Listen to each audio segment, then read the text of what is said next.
Good afternoon, friends. This is Justin Varghese from IANT, and I want to welcome you all to a wonderful webinar which we are going to have today. And the name of this webinar is called as College Life Mantra. Mantra, it's not a magic, but it's a secret which we are going to share, we are going to share our experience with you. So, my friends, just want to let you know, I just want to welcome everybody who is watching us live right now. If you're watching us in the recording, please share this recording with your friends and families. And especially if you want to share with your parents in India, that's going to be great. This Youth Forum webinar is being organized with the aim to help the student community to understand the challenges that they might face during the initial days in the college and how they can overcome it. Indian kids who have completed their high school in India, the colleges in India, they grew up in India in very protective environment and are happy. They are very happy and they are very excited to be free on their own when joining colleges. I was one of them. And when you hear that you're going to the United States of America, you are so excited. But some may not be prepared for the challenges that have been, that may come in their life. You know, they are not ready. They don't know what to do, how to share their rooms. They don't know, they may not be ready, mentally ready to prepare their own food. They may not have expected this cultural difference. They may have some issues with their traveling. And this trust, I have seen this thing that this stress might lead them to, getting depressed or taking wrong decisions. And that happens because of the lack of knowledge. And that causes lack of confidence in themselves. But India Association of North Texas, we are organizing this webinar to discuss on these issues in detail. So the students planning to join various colleges in DFW Metroplex are aware of how they can deal with these challenges in their initial years, what all options they have before them come to United States, or what are the organizations or what are those peoples they need to contact, So this webinar is going to be very beneficial, very informative for all those people, and especially for the parents also who are watching us from India. Without taking any more time, I would like to introduce our great leader, Mr. Shailesh Shah, who is our president of India Association of North Texas, and who has this great vision to reach those families and those students and to help them while they are in the United States. We will be their India. They will not miss their country, India. We are going to be their India. So without wasting any time, I would like to introduce Mr. Shailesh Shah, president of the India Association of North Texas. He will take it from here. Mr. Shailesh. Thank you so much, Justin. Good afternoon, viewers. And my name is Shailesh Shah. I'm the president of India Association of North Texas. And thank you for joining this afternoon. And today we have a very special guest also with us. So before we go further down, and I'd like to say a couple of things about right now. As you know, the India Association of North Texas is one of the oldest organizations in U.S. Established in 1962.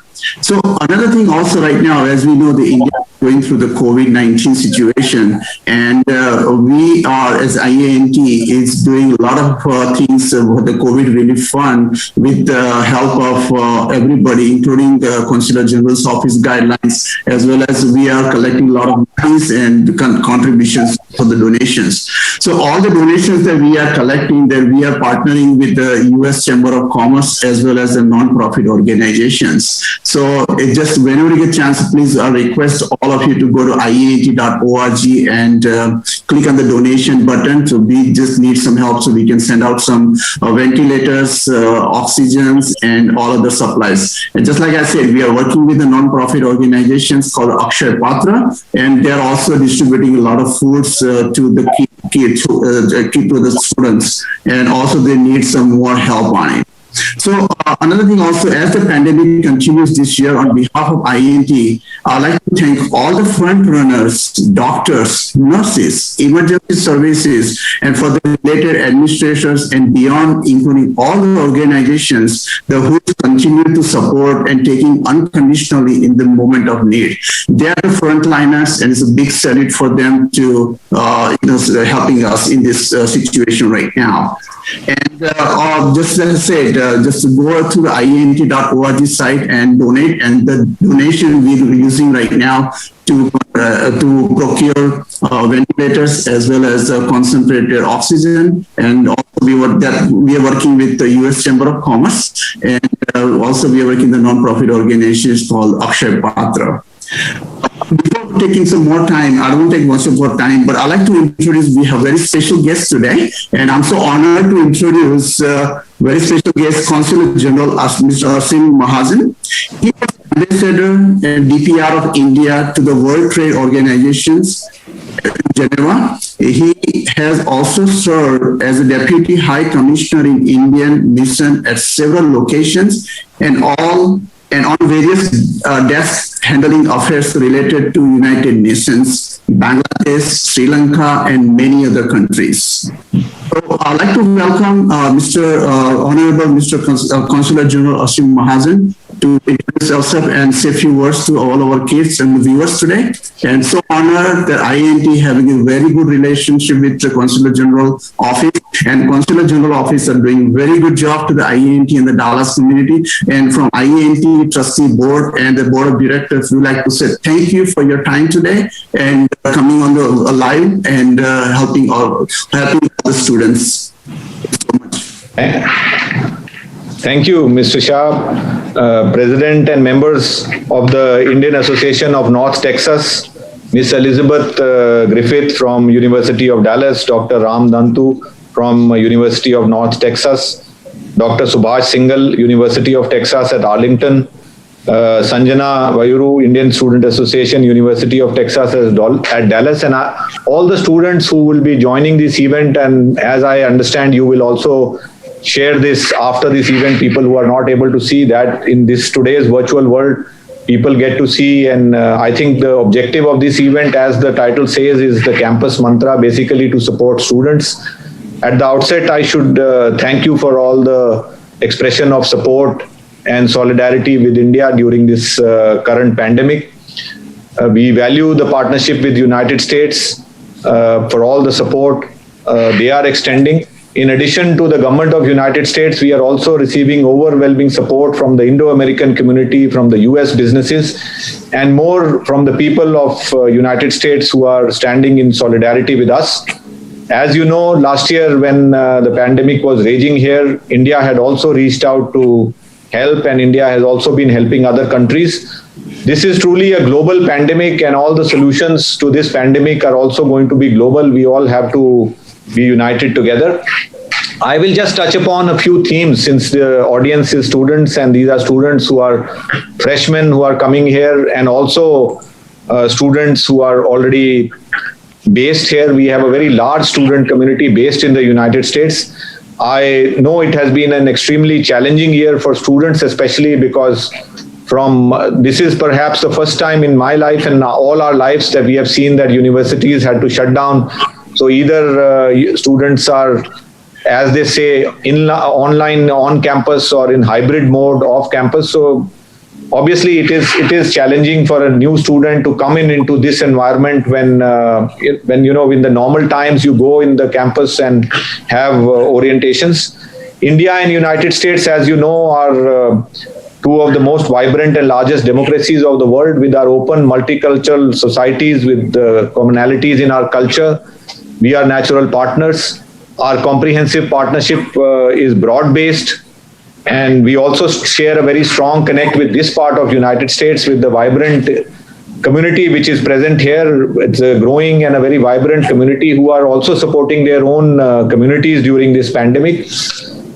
You are also aware, since the Indian Association of North Texas has been in close touch with us, India is celebrating the Azadi Ka Amrit Mahotsav, India at 75, which is basically to commemorate our freedom struggle, to highlight what we have achieved, and also to exchange ideas on the challenges we face and for the future and development of India.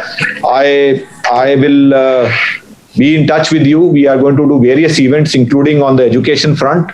India's demographics, since there are professors from US universities, India is one of the youngest countries in the world. Our median age is only 28, and we have a very large working and young population. Indian students in United States continue to grow. Education is an important pillar in our relationship. We have close to 200,000 students this year as well, and thousands of those students who are in institutions like the institutions which are represented here today. The one thing, of course, I do want to mention is about the new education policy in India. India has just worked out a new education policy, which I believe is truly a quantum leap. Students have been coming here for many decades, people who are members of the Indian Association of North Texas and others. But this new policy aims to make institutions in India multidisciplinary, bring in a lot of cross-fertilization of ideas between arts and humanities, and also to promote knowledge and innovation.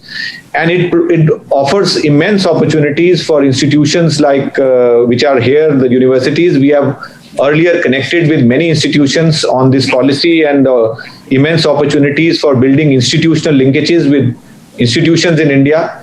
Exchange programs, doing one semester in India and coming and doing one semester here, joint research, other facets of it, including the setting up of campuses in India. So I think these students who are going to join and who are here, they are ambassadors on this front for us. We will look forward to your close cooperation and also stay connected with you. What I do want to convey, and I think that is the main objective of this webinar today, is that please consider as a home away from your home. The consulate is here to support all of you. Last year, we have done multiple calls with student associations across this region. This pandemic was something completely new in March last year. There were no flights.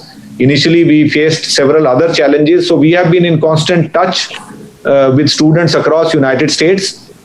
I do want to mention that please do visit our student hub. We have a student hub which the embassy and the consulates in United States, they have put together. This is a platform for students to connect, to collaborate, and to converse both with each other, with us, and also to stay engaged.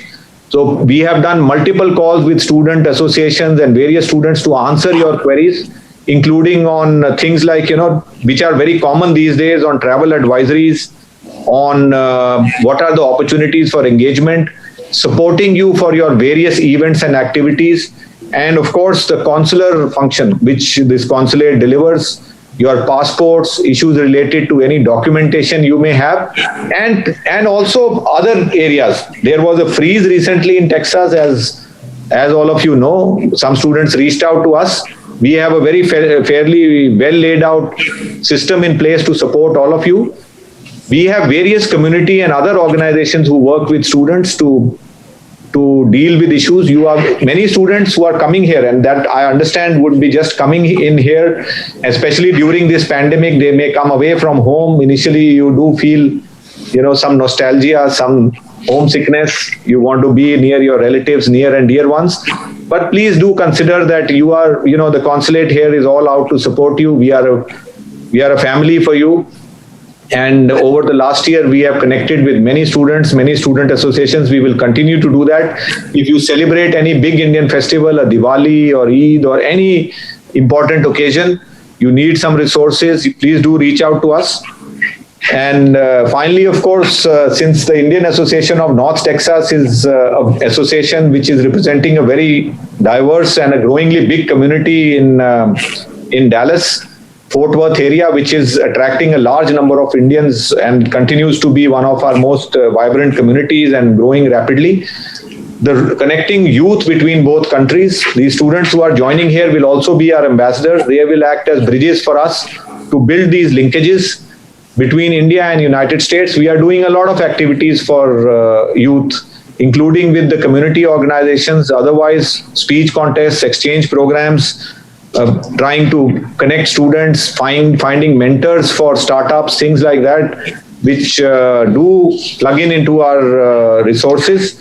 And I will end this with a quote from Swami Vivekananda, who had immense faith in the youth power. And I'm sure all of you know that all the power is within you. You can do anything and everything. Believe in yourself. Do not believe that you are weak.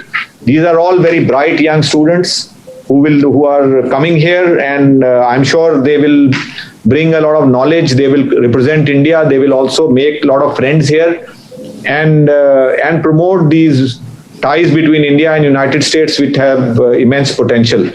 And on this COVID-19 pandemic, I am confident that with our united efforts, with our global united efforts, we will prevail over this. And I again thank people for expressing support and solidarity. With God's grace, we will face this challenge and emerge stronger. So thank you again. Thank you so much, Consular General, for giving a nice motivational speech and welcoming all the kids for the help and everything. And also, I'd like to welcome you on Dallas when you come here. So we'll schedule some meetings with all the colleges as well. Thank you. Thank you. Thank you. So the next, I think I'd like to introduce today's moderator. Today's moderator is Mr. Raju, and he's our he's our treasurer.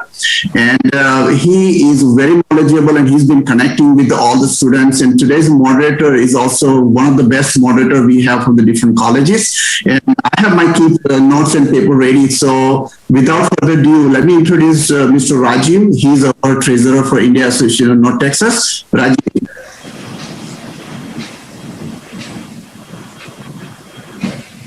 You need to unmute. Thanks, Shailesh, for introducing me to the webinar. And a big thanks to our Consul General of India in Houston, Honorable Shri Asim Mahajan. And the very right topic that he picked up was with the students. And I can say that last year, when we really were having the issues in COVID, we have multiple times gone and taken help from them, and they have always been there for the help. And that gives us the confidence, including the students, that they can bank in with the government, the consulate, in case of any help that they require. And the parents who are back in India get that sort of a comfort level when they know that their kids are being taken care of in a foreign country. So thanks to you, sir, and to the whole team. Coming back to the webinar, this is basically the second of the series that we had. We last year, our then president, Mr. Abhijit, had started off the first webinar that we had. So we pick up a particular topics and we discuss on how to go about. So last year when we were discussing on how the students have to be identifying the colleges and what all they need to be taking into consideration. And once that is done, the second phase of life is when the student actually comes across to US and he has to face a lot of things, because culturally what happens in India, how they have been brought up in a nucleus family, and suddenly when they come here and they see the freedom, that's where they get totally lost out. So to help us in understanding the concept on why and how the colleges are going to be helpful, we have four people, four of our esteemed guests on our panel.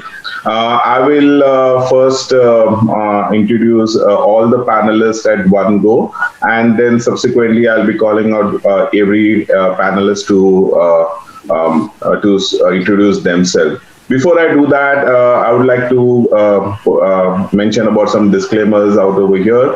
That the panelists who are there are should not be considered as experts for taking any decision that you may be taking.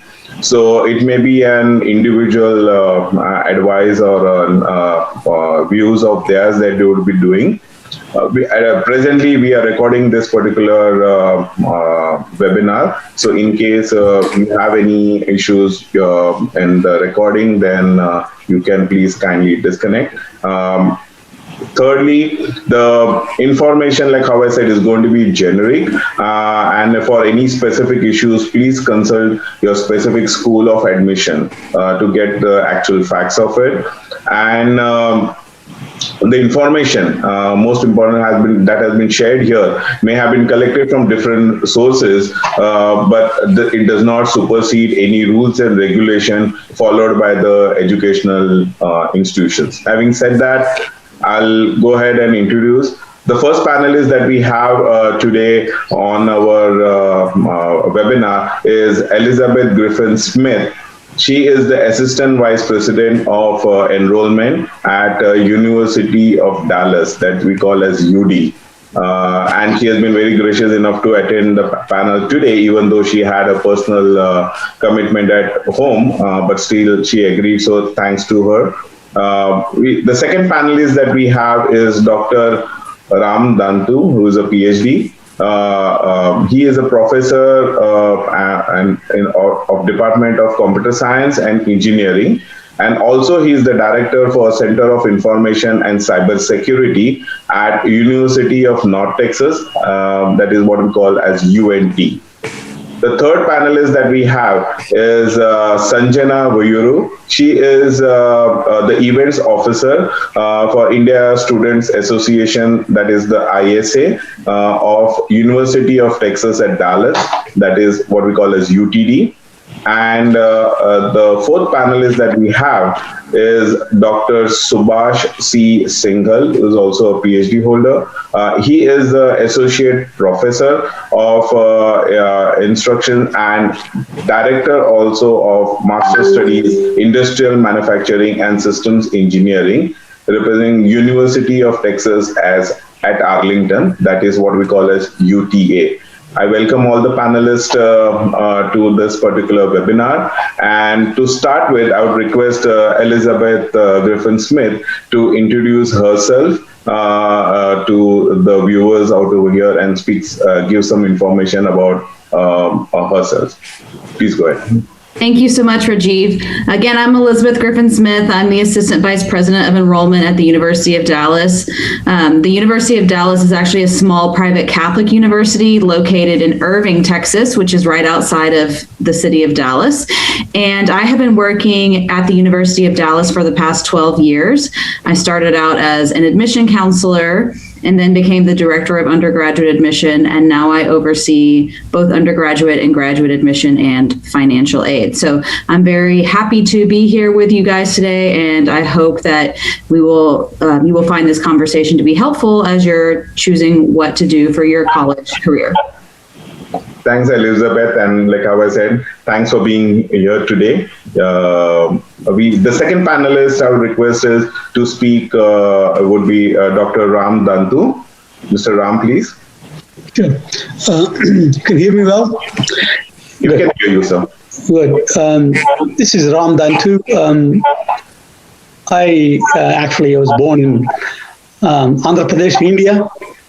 And then I studied in Madras Institute of Technology, Engineering.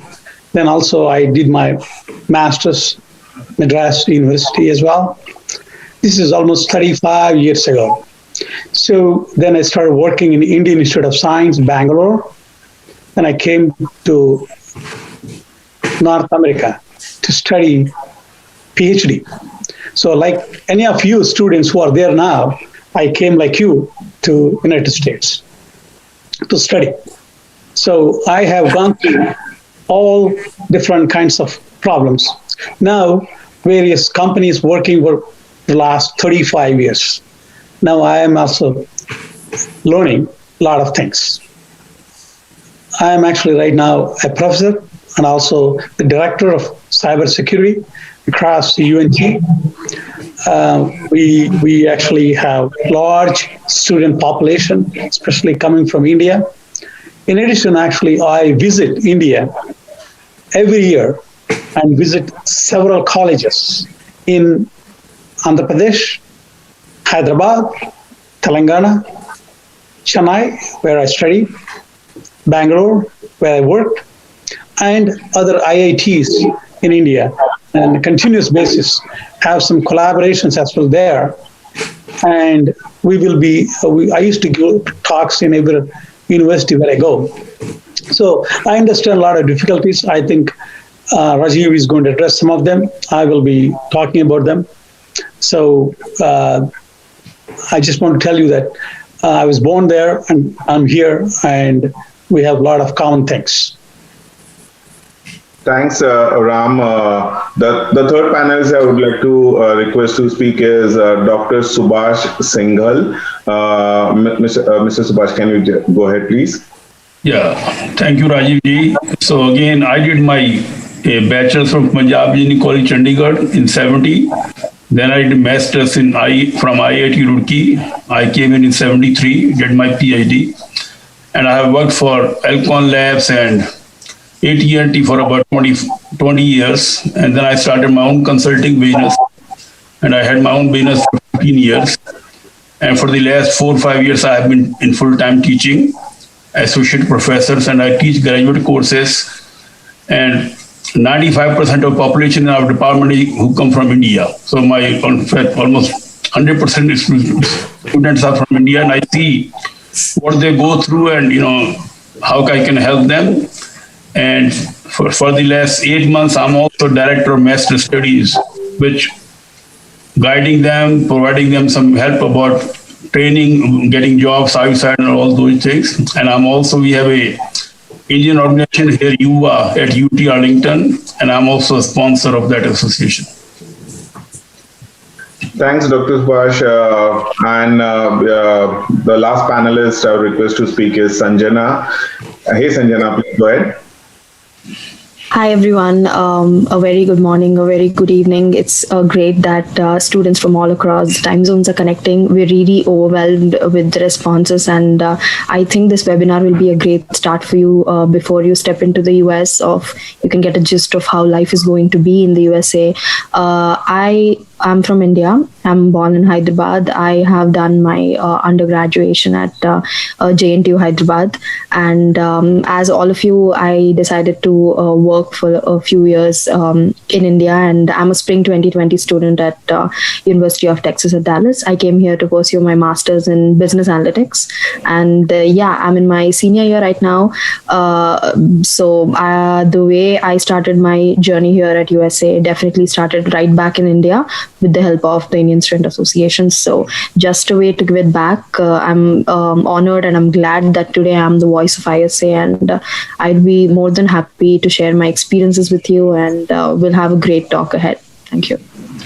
Thanks, Sanjana. And just to brief up on all the panelists, what they discuss is we have a panel who is right from the enrollment, from the time the people come in, like Elizabeth, who takes care of that, to the ambit where the ISA, which is the Indian Student Association, or the International Student Association, which deals with the student, and most importantly, people like Dr. Singhal and Dr. Ram, who have been actually dealing with the students, where most of the students who come in are from the computer science field or from the engineering field, and so they have practically around 95 to 98% of their classes dealing with them. So they actually have an experience where dealing with the students day in and day out.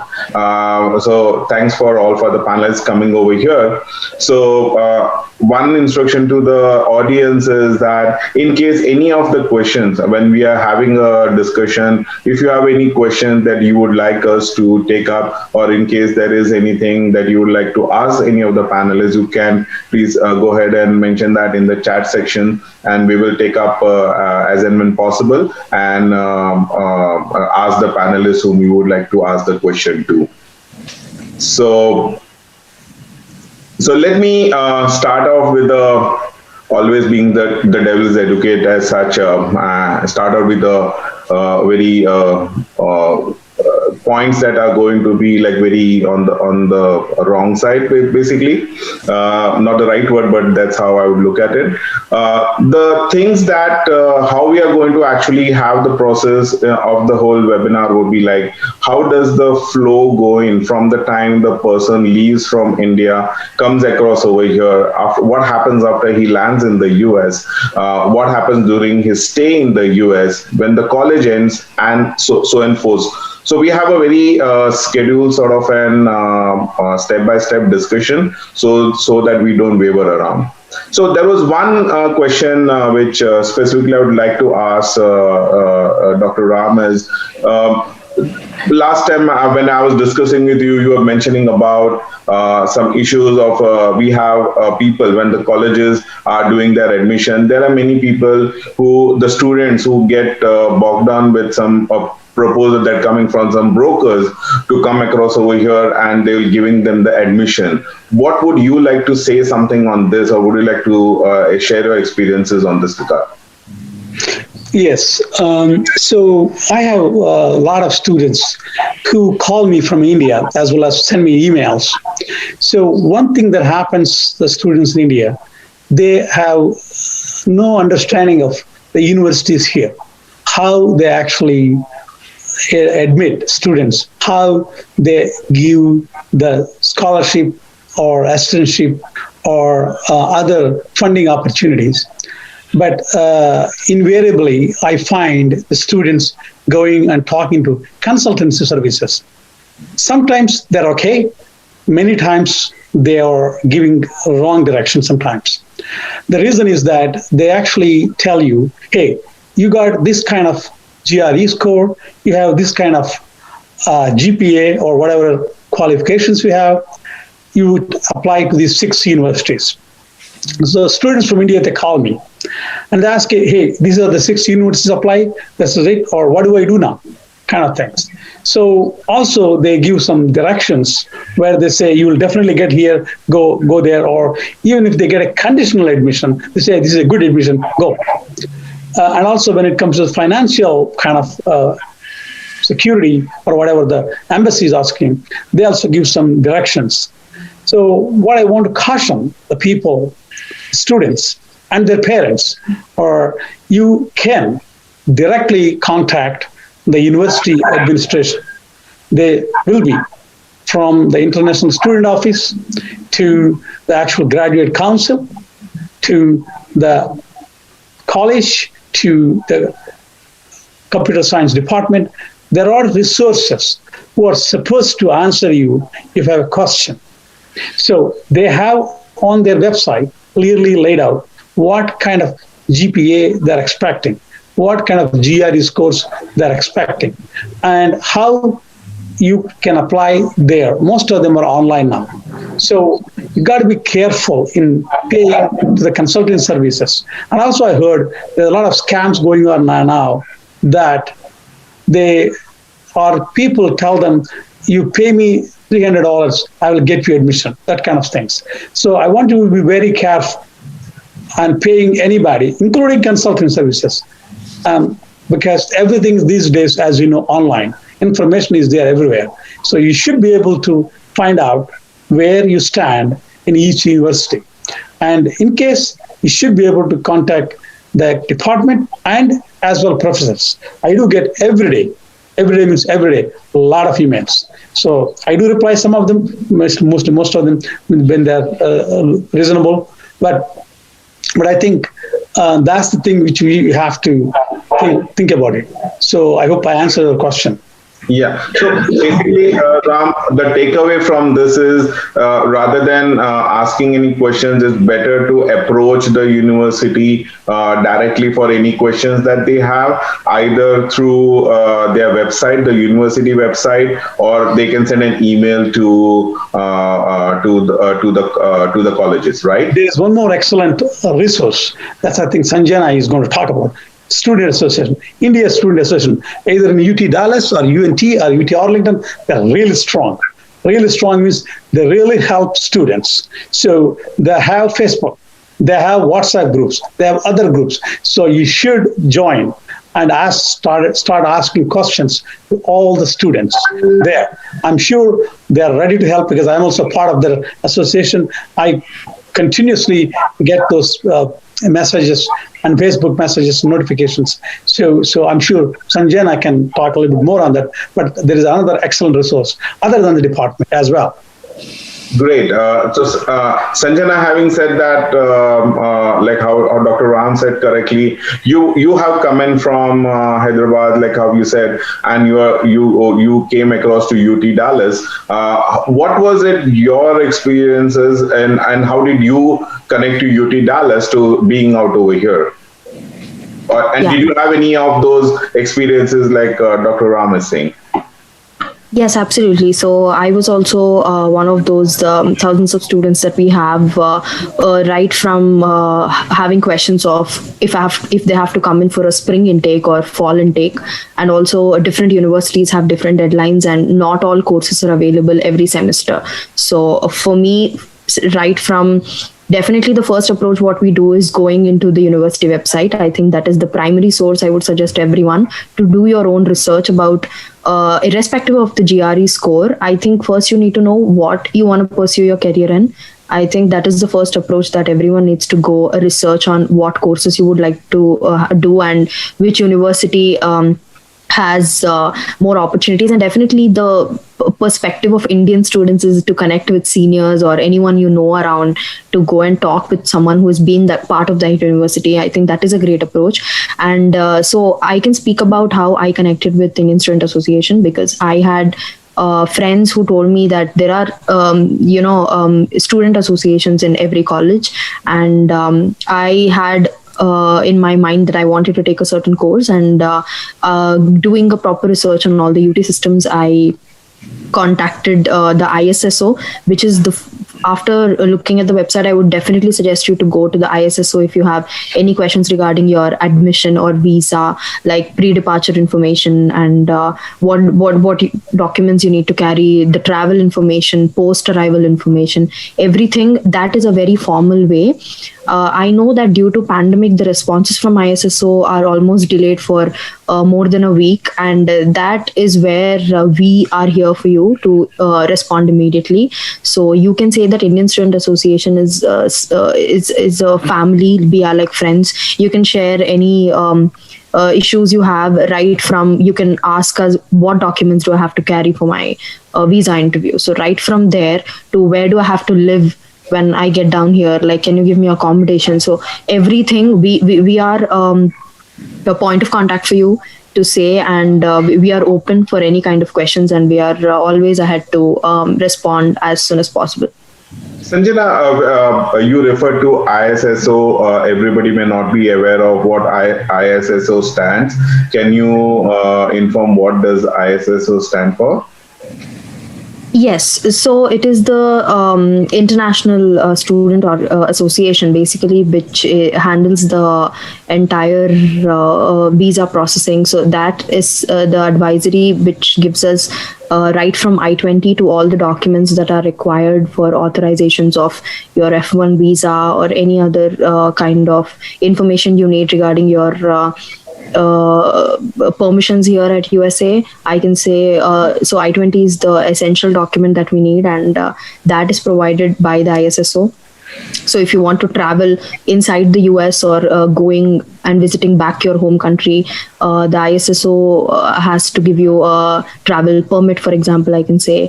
And if you need to work in a certain kind of CPT or OPT employment, ISSO is going to give you the work authorization on your I-20, the updates of every major step that you're going to take during your student life. Rather, it can be an employment or any part-time job that you want to do in your university. Everything, the authorization is stamped by the ISSO. So that is the first point of contact for all of you, which is officially from the United States.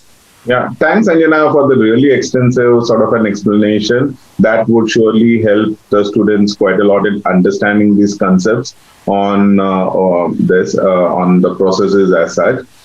We have Elizabeth, who is in charge of enrollments. So, Elizabeth, from your perspective, you may be interacting with many students who are coming in across as such. So, what are those aspects that you face when the students come in? Like, do you have some of those same issues that Dr. Ram has mentioned, or do you have any solutions where how the data can be got across from your UD, from your website, or through contacting you directly? Sure. And yeah, I wanted to build on what Ram said about working with consultants. There are, like he said, there are some consultants out there that are great. And a good consultant will encourage you to take an active role in the college search. So, he mentioned that it's important for you to be the one to reach out to colleges. And I would say, working in an admission office, I completely agree. Sometimes if we're working with a student, and this happens with domestic students too, but if we're working with a student and we never hear from the student, we only hear from the consultant, sometimes that is kind of a red flag for us, because it makes us think, well, how interested is the student really in the university? Is the consultant, are they passing along the right information to the student? Are they accurately portraying our school to the student?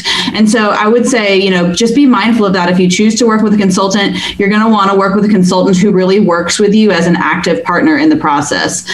There's an organization, it's called the Independent Educational Consultants Association, and it's an international organization. And so you'll probably see certain consultants that have like a certification from that organization. And that's a good sign that they are kind of following general ethical practices that would be expected of independent consultants. But yes, I would say don't hesitate to reach out to us. We'd like to hear from you. It helps us understand, how interested you are in our university. But again, the consultants can be helpful. We had an issue this year where we've had some students who have had just really significant delays in getting their academic record translated. And so at that point, after the translation agency was not getting us the documentation, that's when the consultant stepped in and said, look, this student's process with this university is being held up. And so, again, I do think consultants can be really good partners for you, but I would just say be mindful of who you choose to work with. But we do have a lot of information on our website, and we try to make it as clear as possible. And the more questions that you ask us through the process, the more it helps us understand questions that we need to be better about answering for international students. Each year the process kind of changes and new things come up. And this year was very, very different with the pandemic, because a lot of students did not have access to testing sites to take the SAT or the ACT or the GRE. And so most colleges in the US sort of completely overhauled their scholarship processes because of that, because some students weren't able to have test scores.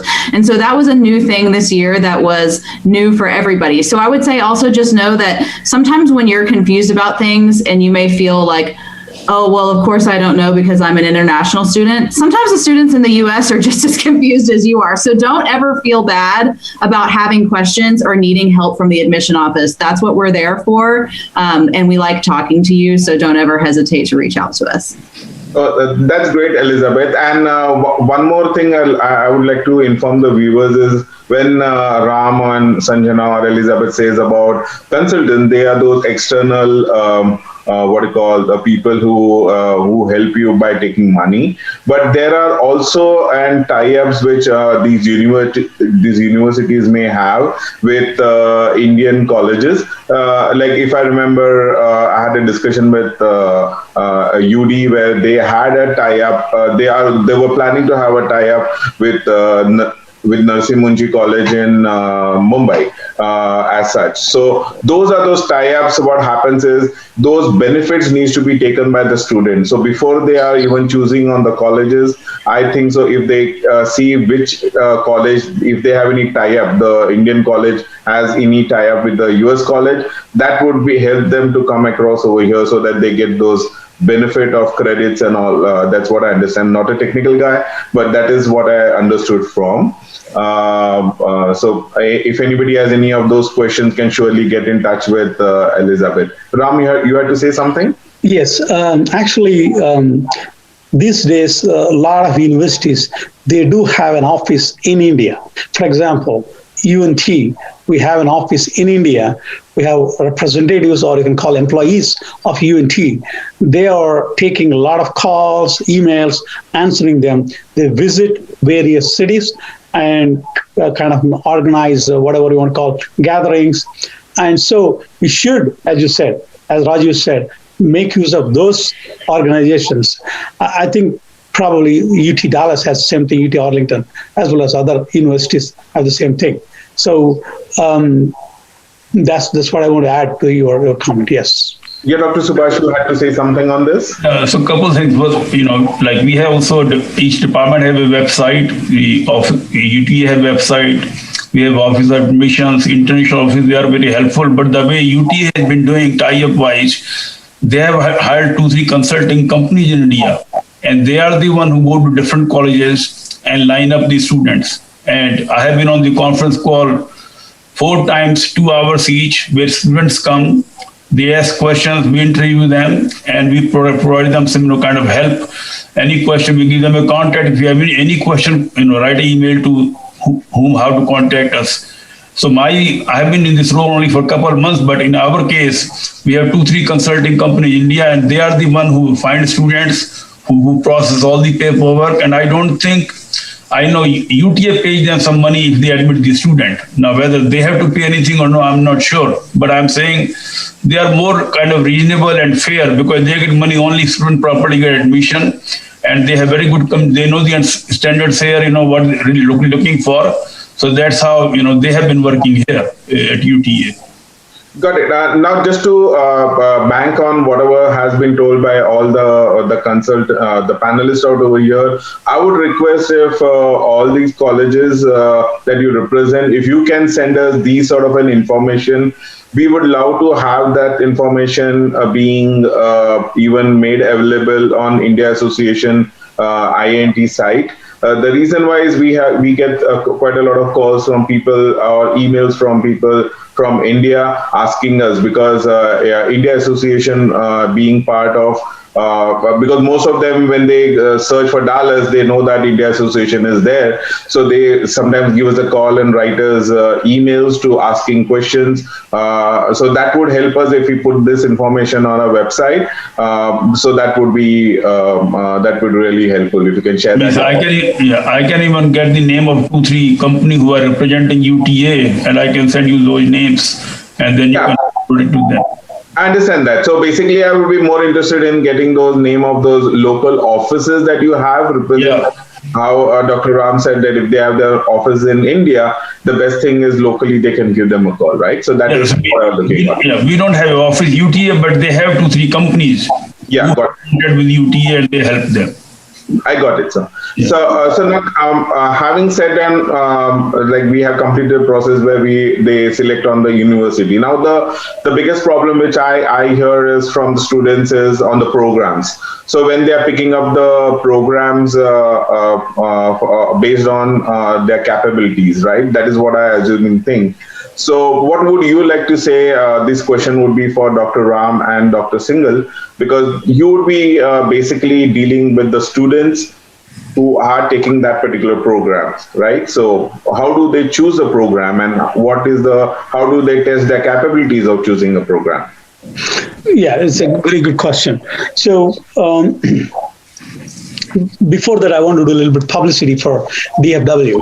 So I keep getting a lot of questions regarding the actual kind of residency expenses expected in DFW. So in Dallas, Fort Worth, we have really reasonable rental properties where the students, because I've been following those emails and messages, anywhere from I see $200 when you're sharing with 3-4 people to individual room to maybe $500-600. So very reasonable compared to several other cities, I think. So that's one big advantage of DFW, I think. I'm sure the same story with other universities like UNT. So that's one thing. The other thing which I want to mention before going to programs is that, and for example, UNT has the Indian Student Association. When you contact them, the students actually from the association, they actually go to the airport and pick you up. They have that already model set up, and they have a real a Google document where they share everything, who is going to pick whom, where are they going to drop. They will put you in a room, I'm sure Sanjana knows, that where you're comfortable with other students. They stay there for 3-4 days, or maybe week, maybe, I don't know, whatever is required. Then they look around and they find their own kind of a room where they can stay based on their what is the budget and other things. So these are the really good things the ISA, Indian Student Association, are doing. And obviously, as a faculty, we try to help whatever we can. So that's the second thing which I want to tell the students. Coming back to the programs. So these days, compared to, say, 10 years ago, very different as far as picking the programs are concerned. The number of programs have exploded. Trust me, this is, if you are have a bachelor's in computer science or computer engineering or IT, the number of programs you can actually apply are really large, starting with the computer science, artificial, all in masters in artificial intelligence, masters in data engineering, masters in data science, masters in health informatics, masters in business analytics, masters in so many different kind of programs. Now, the students get really big question, which one I should apply? How, where am I eligible? How do I actually go about getting these programs, kind of registered or apply, and can I get the admission there? I think this is where sometimes maybe consultancy may have trouble because these are brand new programs, a lot of places. Maybe it's the last 3-4 years they come up. Oh, one more thing I forgot. I run cybersecurity, masters in cybersecurity. There's another one which is also pop up. So now, based on your interest, is very important, and based on your skills, based on employment opportunities, you got to make sure that you land in the right one. So there are, based where you are in the sense of either in computer engineering, either in computer science, or an IT program, or even other programs like mechanical engineering, civil engineering. Those students also apply for computer science or business analytics or other programs. So I think it's very important to study all the courses offered in that program and what are the placement opportunities for those programs when they get out. What kind of companies the university is collaborating with them, how the seniors are being employed. These are the important questions you have to ask before you sign up for the program. You can apply multiple programs, no problem. And also, when you apply for a program, you get admitted after you come here. If you think there's another program more interesting, you can transfer. So there's a lot of opportunities here. I don't want to go more details, but I think there are programs across the universities as well.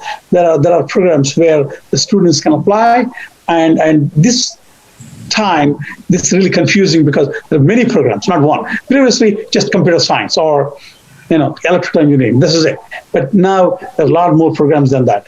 Even in one university, there may be 5-6 programs just in data science or cybersecurity or something else. So I think I let other people speak, but I think there is more to this actually.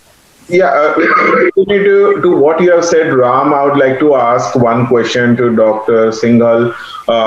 Like when you say that you're choosing a particular program, I've seen a lot of people changing the courses in between the year, that's it. So how feasible or how good that would be for in case they change their program? Is it advisable or is it not advisable? Because that is one of the pressure points for the students who are there, because they are always in that mental trauma. Should I do it or not do it? And so what would you suggest, Dr. One of the main things what I have experienced, they are more concerned about placement-wise, employment, what is the best field, because many of them wants to come and settle here. So they want to see in which field is easier to find a job. They ask that, and what kind of salary they can start with. I guide them a little bit. I give them some websites and all these things too. So that's really the most important thing, my opinion, to them. And number two, when they come here, what is the source of income when they're going to school? Because some of them are taking loans. Some of them don't have funds, so that's very important to them at that time. Now, regarding changing program, my experience has been it's not that hard in this country. Once you come here, it's not that hard to switch your program. So that part is not that critical here, in my opinion, what I have experienced. But I think placement opportunity is the very big thing, and that's they need the right guidance and some references, how to make that decision, in my opinion. Got it. With regarding to this, I would like to ask one question to Elizabeth. Is that those programs when they select and every college has an orientation, right? So how does the college choose the orientation? Do we have a common orientation that they have, or is it very specific to every department? They'll have a different sort of an orientation. Sure. I'd be happy to touch on that. I wanted to build a little bit on what the gentlemen were saying about choosing programs. And I wanted to just say that, that's also something that differs a lot from school to school. And it's a great question to ask on the front end to your admission counselor. For example, the question about, well, how hard is it to switch from one program to another if I change my mind? The admission counselors can help you with that. At a place like the University of Dallas, we don't actually require students to choose a major program of study until the end of their sophomore year, so the end of their second year at UD. So that gives you time to kind of figure it out. And you may come in thinking you're going to do one thing, but then you take let's say you take a business class that you really enjoyed. And so you say, oh, well, I was thinking I was going to do computer science, but now I think I might want to do business. And you'll still graduate on time, even if you change your mind, just because of the way that our curriculum is set up. So I would say that that's a great question to ask of the admission counselors on the front end. As far as orientation, the way that we do it at the University of Dallas is we include the international students in the main orientation for everybody. So they're going to go to all the same sessions that new students are going to from the US to talk about everything from, living in the dorm, what are our academic policies and what kinds of things should you expect in the classroom, what is safety, how is campus kept safe and what can you do to keep yourself safe on campus, what are all the different offices that are resources on campus for you, whether it's tutoring or career services or things like that, financial aid, all of these people are going to be introduced to you during orientation.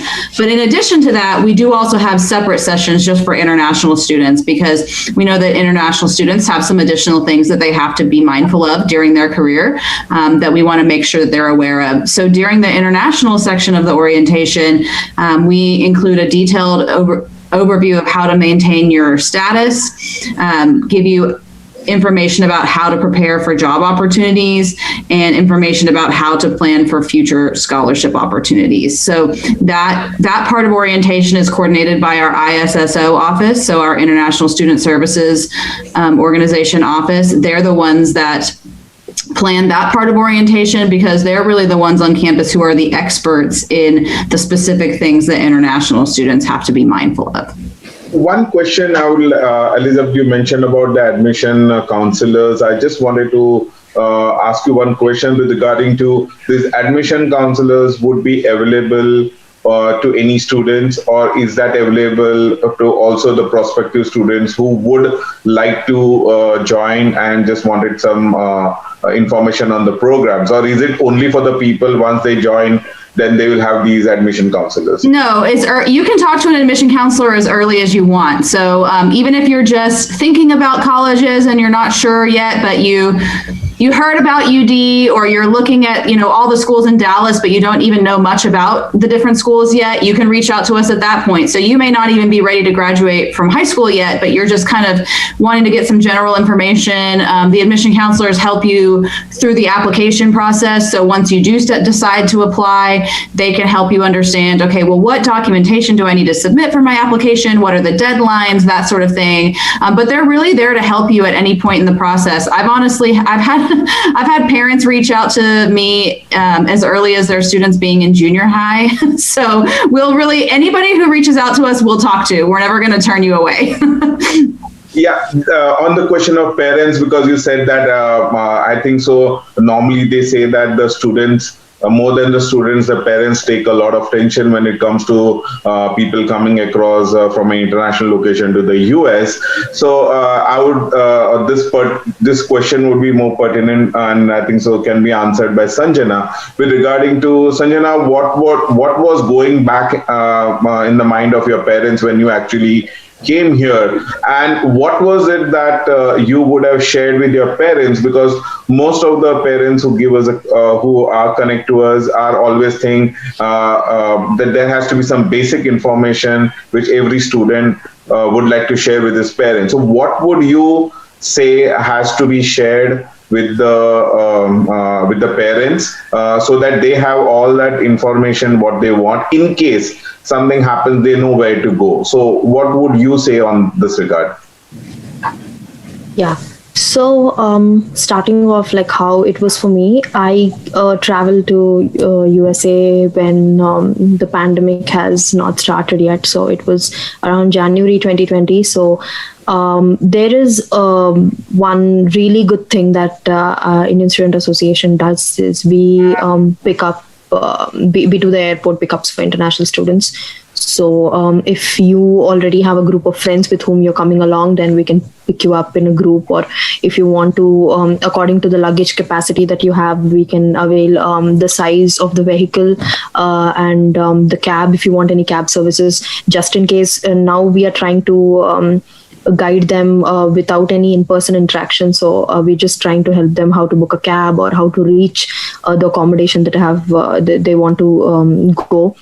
So some small incidences that I can talk about is back then there was a student who had no access because he did not take his international SIM yet. So sometimes you don't have the international plans on your SIM cards, like how Indian SIM cards need certain plans for the internet or any kind of service to work once you step abroad. So that is a common problem that students face. So we guide them of taking a certain international plan for like 2 to 3 days until you take the international SIM here. So I think that's really helpful, because even for us to contact you, even for ISA to contact you, or you to contact anyone like immediately, if you have friends to the place where you're landing, that's great. But just in case, most of the people do not have anyone, they travel alone sometimes. And if they're coming around spring semester, it's very less probability of a number of students boarding in your flight as well. So I think those situations were where the parents could have our contact, so that if we are actively connected with the student, then be informed. So there was a parent who called us regarding the status of the flight. So we told them, you can track the flight and we'll inform you once he or she reaches us. So I think that is a kind of relief. I think parents have their heart and soul on the students, and it's sometimes hard for them because it's a long journey, and how they're going to land up here, settle here. So all these things are what we help them with. So I think it's been a cakewalk, because back then everything was not virtual, but now we are trying our best to keep them connected with their parents. And I think if they get in touch with us through our orientations, we speak about all of this. So we have the ISA orientation, which happens just before people get into the college. There are 3 prospective orientations we do at 3 stages, like one right before they are in India, one when they land, and one somewhere before they start their course program. So yeah. So what I would say the takeaway from what you said just now is that every student has to give the basic information about the ISA contact details, the college contact details, their phone numbers, their roommates' phone numbers, or the housing facility, the addresses where they are based out of. All this information, if they share, always keep their parents or their local guardians also. In some of the cases, they have the local guardians over here also updated. That makes a lot of difference, right? Yes, absolutely. I would also suggest that there are situations when, this is a little, I don't know if how relevant is it, but luggage, if I have seen many students who lost on their luggage, so I suggest them to give contacts of their parents on the luggage, just in case they are not able to reach out on an international number. I have done that, and I was suggested by ISA as well to just keep a note, or a phone number of your parent, or either the luggage can be transported to you here, or they can notify your parents so that you get your luggage back at the end of the day. So that is a really fantastic and very important message that you pass across. Thanks, Sanjana. And now I would like to ask the same in continuity question to Elizabeth. Now these ISAs, when they work across as such, do these ISAs work on their own, or do they work with the admission or the enrollment departments of the college? Or basically, how does they get the information of who the students are coming in? Sure. Yeah. So there's communication between the International Student Services Office and the admission office, and there are usually once you confirm your enrollment with the admission office, then that's when the International Student Services Office will reach out and say, great, here's the additional information that we need from you so that we can issue your I-20, and once all of your immigration paperwork is in place and they know that you're going to be coming, then that's when they'll say, okay, here's the information you need to know about arriving in the U.S. Here's the information about how to get to our campus from the airport. We're really lucky at UD in that we're about 15 minutes away from both of the airports here, so we're pretty close by. But it's really important to, make sure that you're using an official mode of transportation. So we'll kind of say, okay, here are your options for being transported to campus. You can take public transportation. Here's how to get an Uber, here's how to get these different things. Here are some other people that you can be in touch with on campus that can be resources for you. So yeah, usually you start working with the ISSO office after you've been admitted, and they kind of help make sure that you get all your paperwork in order so that you'll be ready to come once the semester starts. In continuing to what you just now said, when you say the paperwork, so what all documents do you inform the students on what all documents they need to carry when they're coming over here, from the perspective that when they're actually in the US, they may be requiring some of their original documents for various purposes, as such for their visa purposes or change in status purposes or something. Do you provide any information to them on what all documentation is required, or it depends on a case-to-case basis when it changes? Yes, usually the ISSO office will let students know, okay, here's the information that I need from you beforehand. Here's the information that you should bring with you, especially because if you're going to be doing, Sanjana mentioned OPT or CPT, there's certain documentation that you need to have for that. So they would want to make sure that you have the right documentation for that.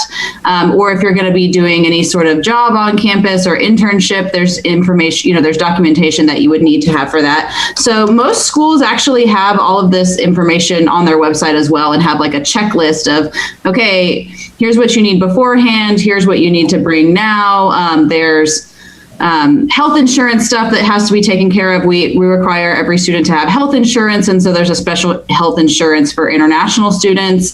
But like on our website, for example, I'm looking at it right now, and there's a whole page. It's called pre-arrival information. So there's a section for government documents and procedures. There's a section for planning your trip and how much money to have on you. How much cash you might need to have versus credit card, that kind of thing. Even where to change your money. If you've never done that before, you may not know, that you can change your money at the airport or that sort of thing. How to get to campus, medical considerations, what you need to take care of before, what to expect for your flight and your arrival when you have to go through immigration at the airport, how to get to the university, where you're going to be living on campus, bank accounts, employment restrictions, orientation, all that stuff. So it's actually all listed on our website. And then again, anybody who works in the International Student Services Office, they're kind of the same as admissions. Like if you reach out to them with a question, they're gonna help you out. They're gonna reach back out to you. So again, it's one of those things where if you've read all the stuff that they give you and you still have a question about something, just ask and they'll be happy to help you. Great. Another thing also, which is for all the panelists, I will start with Elizabeth, is because you are continuing the discussion, is that with the pandemic around, when the students right now who have taken the admission, and there is a lot of confusion on the vaccinations, there is a lot of confusion on who can come, who cannot come. And this was the same situation that we had last year when the colleges had told the students to join over here, but there was no flights that were coming in here.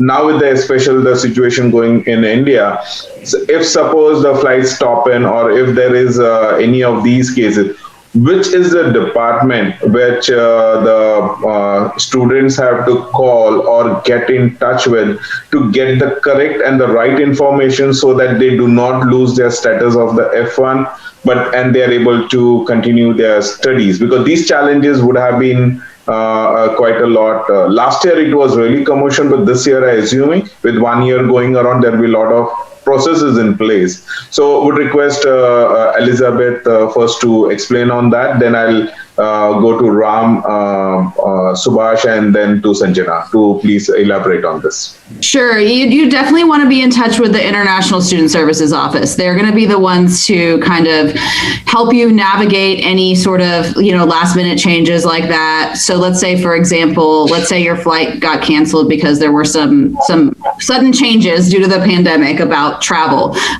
They would be able to work with you to see, okay, well, is it acceptable for you to do, online classes for a period of time, while you're waiting to be able to enter the US, or, are you going to have to wait and start in the next semester? And sometimes we're also waiting for information from our government about that. I know over the summer there were a lot of questions about, well, is it okay for international students to take online courses, or do they have to be 100% in person, or can they take some of their classes online and some of them in person? And we were kind of waiting on information from the government to say, yes, it's okay, or no, it's not okay for the students to be enrolled completely online. So sometimes we're waiting on the most up-to-date information, and we'll definitely share it with you as soon as possible. But yeah, if there happen to be any sort of last-minute unexpected changes to your travel plans or anything like that, especially with the pandemic, you definitely want to contact the International Student Services Office, and they would make sure that they do whatever they can to work things out for you.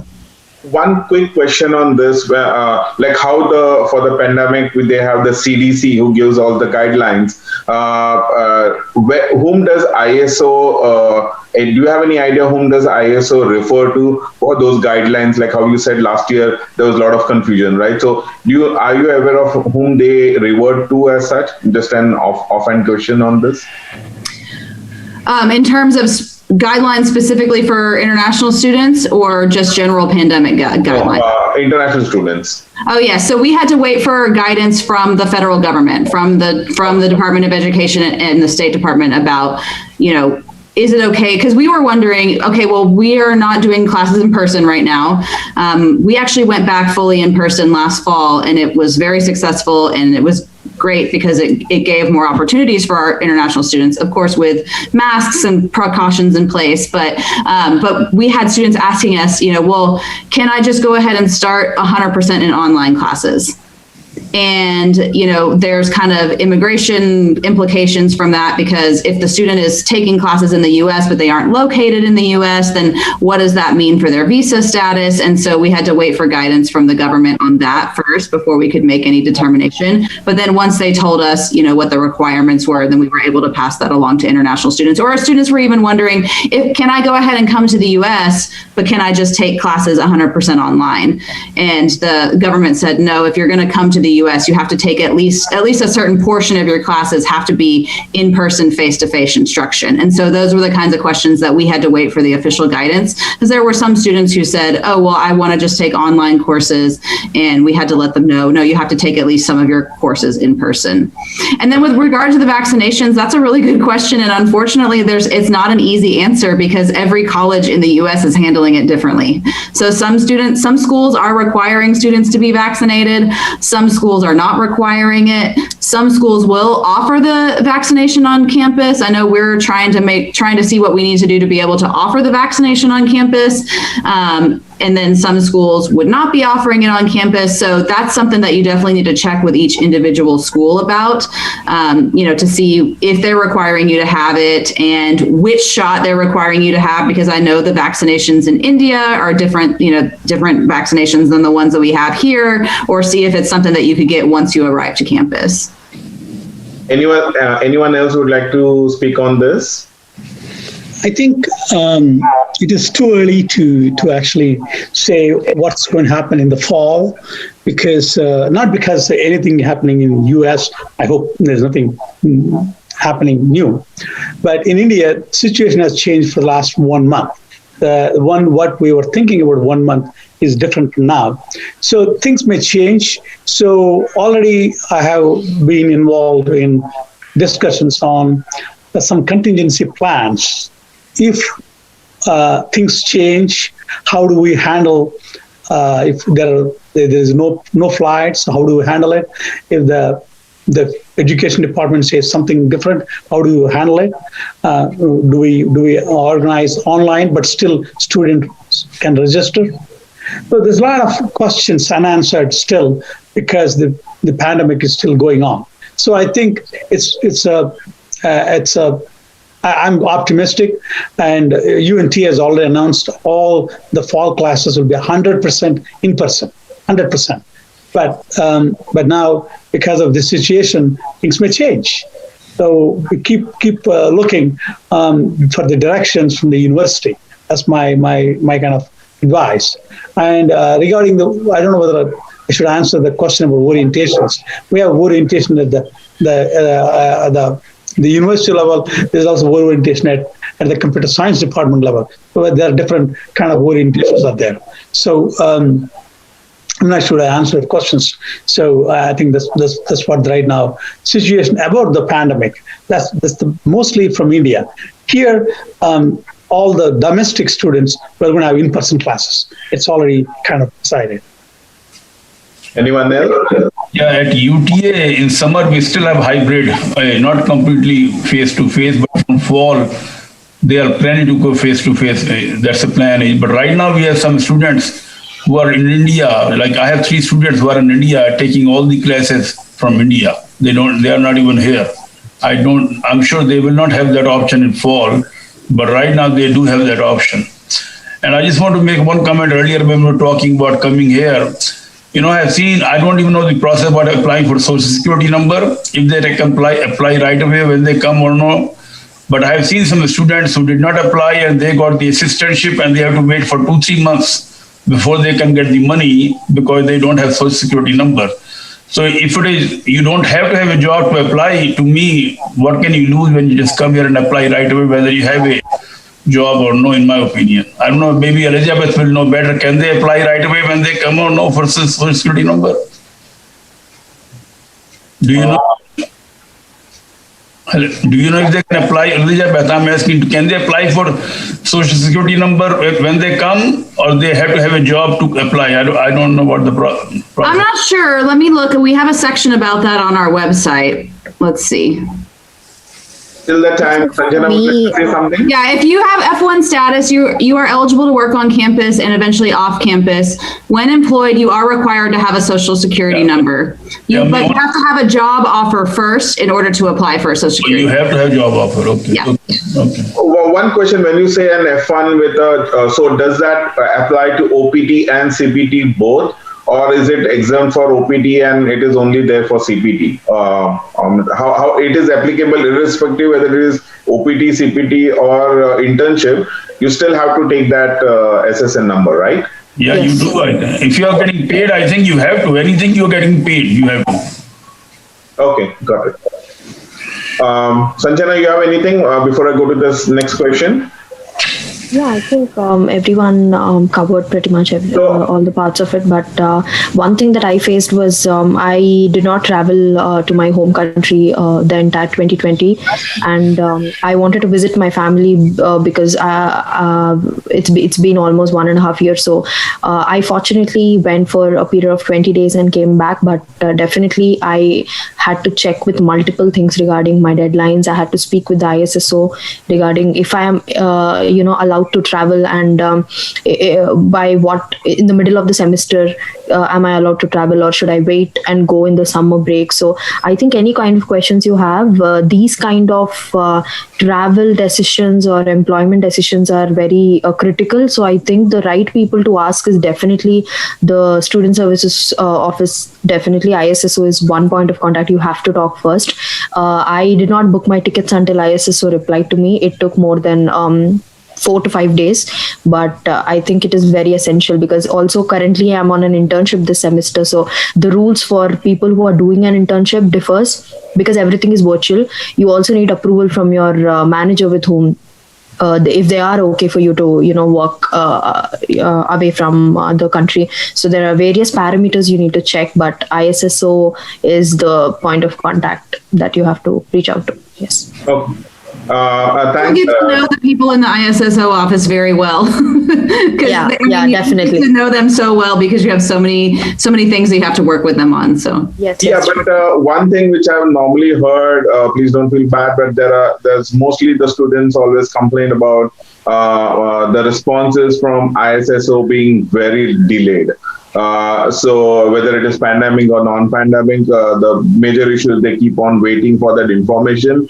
So that is probably if that the ISSO shares information on a faster basis, that helps the students, because the anxiety in the students is quite too heavy, because they're waiting for some sensitive information probably, based on which they will keep on expecting some reply, and based on that they have to, like how Sanjana said, that for even applying for a job or getting something, they need that information, right? So if that information already is there, then why is it not being shared? So, means of course, you cannot answer that, but I'm just saying that if we can request the ISO organizations, wherever, where it is happening, it is well and good. Where it is not happening, we should request them to at least bring that, because see, the overall, what are we looking at is that the students, right? The students, how better they can be, how better informed they can be, so that they take the right decision. If they are better informed, they have less of anxiety, they can concentrate more on their studies and be better people, right? So that is it. So that brings to our next question would be, why is it that basically we come from a cultural, different cultural background as such. So, and I think so Dr. Singhal and Dr. Ram can put some more light on this with regarding to how culturally different is, because when they come in from India, they suddenly have this cultural changes seeing across in the US, and they try to adapt to it. And so that transition, getting down from a traditional sort of an outlay back at home and suddenly being a lot of freedom out over here, how does that affect the students as such, or whether it affects or it does not affect at all as such? So this question, I would put it across to Dr. Singhal and Dr. Ram, please. So, one of the things I notice here, like I teach, whenever they come, the 2 courses I teach, everybody has to take 2 courses when they come here. And study-wise, many of them are still mindset that only final counts. Here in India, during semester, doesn't matter, main thing final counts. But here, if I have 3 exams, each exam is worth 25%. Even if you tell them, still they don't feel like studying until for the final. And I tell them, if you miss 50%, it's too late for you to catch up. But their mind is not number 1. Number 2, I know Sanjana is shaking her head. I think she agrees with me. And second thing, they have a habit of studying on the day of exam. Here we give quizzes, we give homework. If you do homework yourself, you give quiz yourself, exam will be pretty much from that. You don't have to worry about studying that day. Okay, they don't do that way. I mean, that's a very big thing. Number 3, right now I have hybrid class.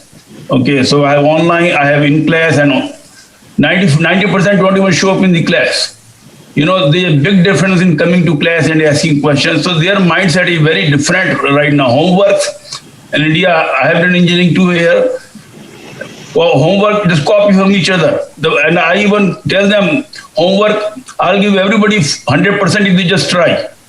But their mindset is just copy, we don't need to study. So that is a very big cultural. And then they don't care for 1 or 2 semesters, and they don't understand that if their average will be, they'll go on probation. So when they are in a big hole, then they start realizing. So that's why, to me, academically, that is a very big challenge. And it doesn't matter how much you tell some of them, they will not listen. Dr. Ram? Yes, I think there's a big change in culture from there to here. There you have your parents. Here, you don't have parents, they're far away. And so the time management is pretty important. How you manage your time. When you come here, obviously your expenses as well. Those 2 are, you have to handle yourself.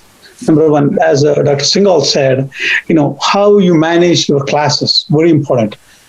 Make sure you pick the right courses, the balance. That is, you need to balance, there are some courses are heavily loaded, some courses are not loaded sometimes.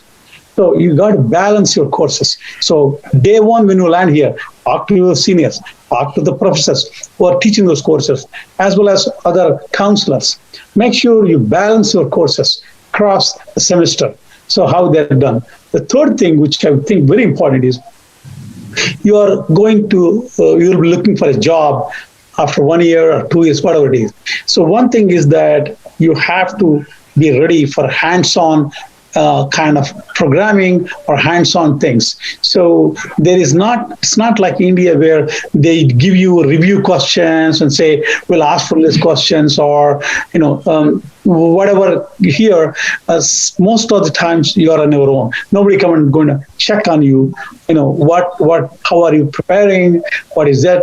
And those kind of things. So, and because of this pandemic, things are really, really bad because the students come online and they don't switch on the camera. We don't know they're there even, or what is going to happen.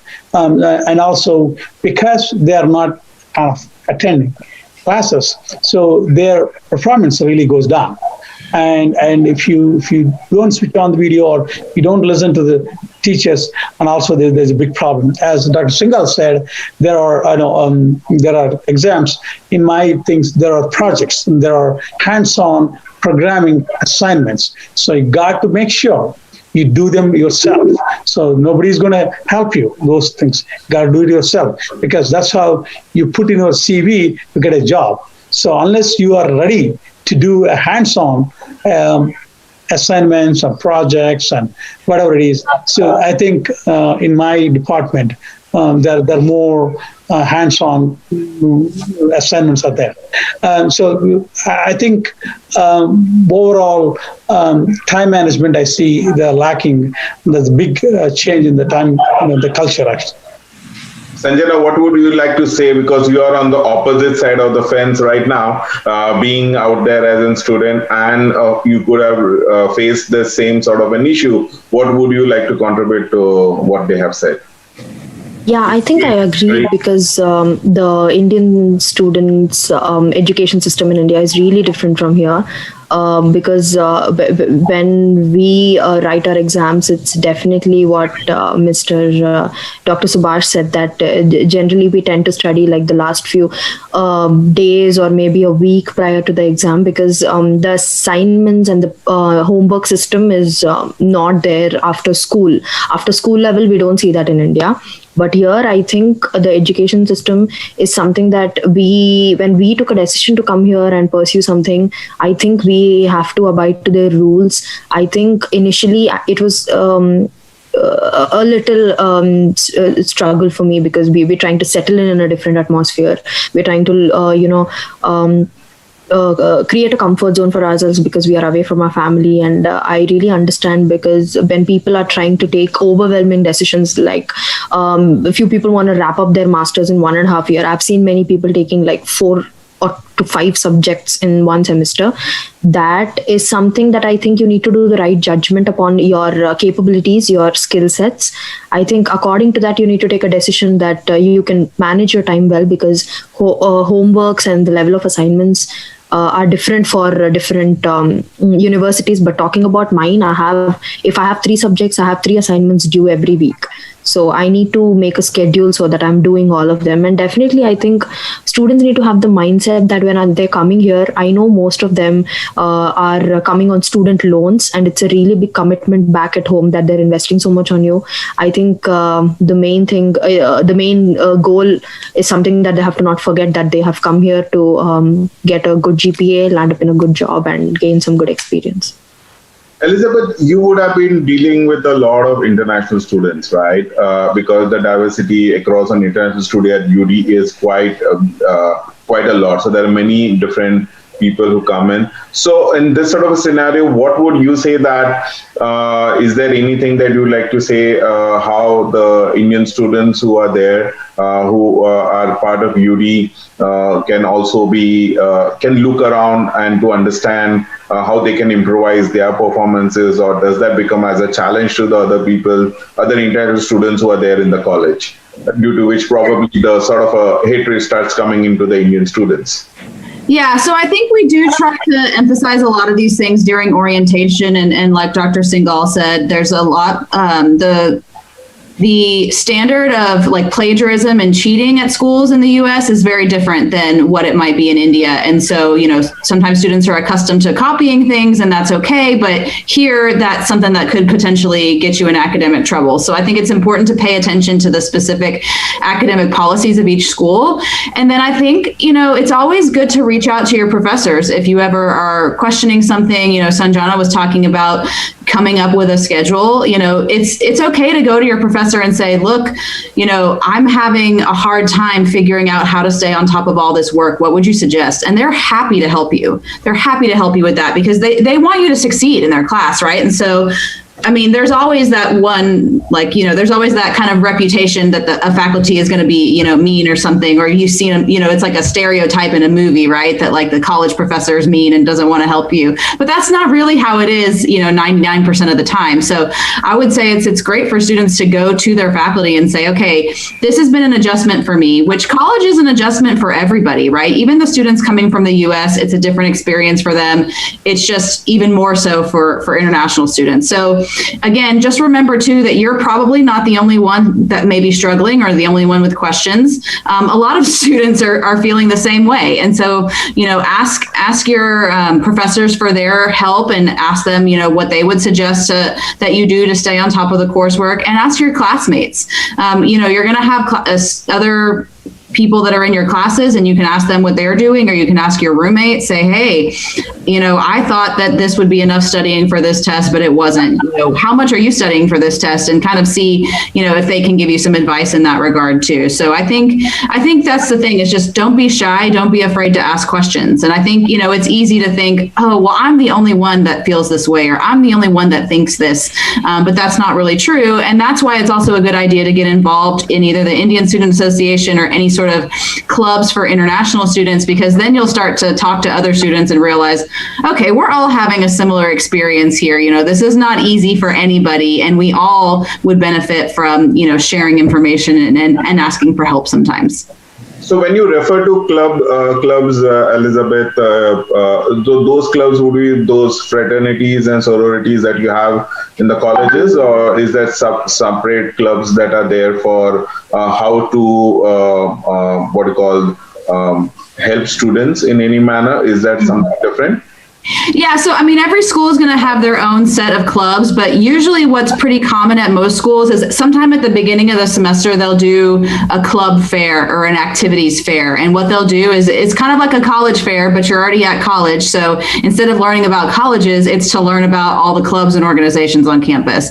And so usually they'll set up, tables on campus, and you can go up to each club and say, oh, well, what is this club about? How can I get involved? And that sort of thing. And so that's how the schools will advertise the clubs.